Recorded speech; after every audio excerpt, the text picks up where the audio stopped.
Vous allez replier en fait chaque bord de votre poche et vous allez surpiquer soit avec une recouvreuse, soit à la double aiguille, soit un point zigzag. Ensuite, en fait, on va reporter les pointages du bas où se situe la poche et en haut, on fait un petit point à l'intérieur de la poche, à 5 mm de chaque côté. Donc vous voyez bien le pointage et le milieu. Ensuite, vous enlevez votre patron du devant. Vous ouvrez votre devant pour positionner la poche. On prend sa poche, on la plie en deux et on marque les repères en fait, soit par un cran, soit par une épingle, comme vous préférez. Mais on marque les milieux du bas de la poche et on va faire la même chose sur le haut de la poche. Contrôlez à ce que ce soit bien parallèle et que vous ayez les mêmes dimensions de chaque côté. Ensuite, on va positionner le milieu du haut de la poche face au milieu du devant qu'on a pointé et on fait bien attention à cacher ces points qu'on a marqués en fait. Parce qu'il faut penser à la couture, surtout penser au pointage, à le cacher. On ne doit plus voir son pointage dessous, c'est à l'endroit où va arriver la piqûre. Donc vous voyez, je cache bien de chaque côté le pointage que j'ai fait. Voilà. Je vais piquer là entre mes deux épingles. Là, vous voyez, j'ai fait un point d'arrêt au départ, un point d'arrêt à la fin, au point droit un peu allongé. Vous pouvez prendre aussi un point stretch de votre machine à coudre.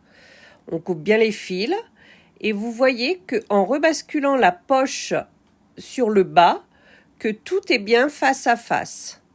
Donc on met bien ces milieux sur milieu et on va faire un petit rentré de chaque côté d'environ 1 cm.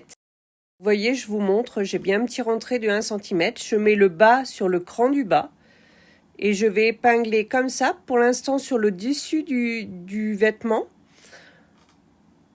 En haut, pareil. Je contrôle bien que tout soit joli. Je vais faire la même chose en fait de l'autre côté. Donc je fais mon petit rentré de 1.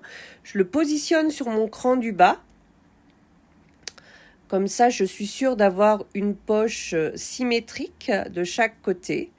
Je fais pareil donc au haut de la poche. Je positionne maintenant ma seconde épingle. J'épingle bien sur le dessus du devant, en fait, sur le dessus du vêtement, pour pouvoir contrôler, en fait, le résultat final de ma poche. Et maintenant, je vais passer par l'intérieur. Et en fait, je vais pouvoir maintenant mettre mes épingles à l'intérieur. Et ce sera par l'intérieur que je vais piquer par la suite. Donc, vous voyez, je fais attention et j'épingle bien ma valeur de couture à l'intérieur. Et je fais ça de chaque côté. Donc, vous voyez, on démarre bien au cran du bas.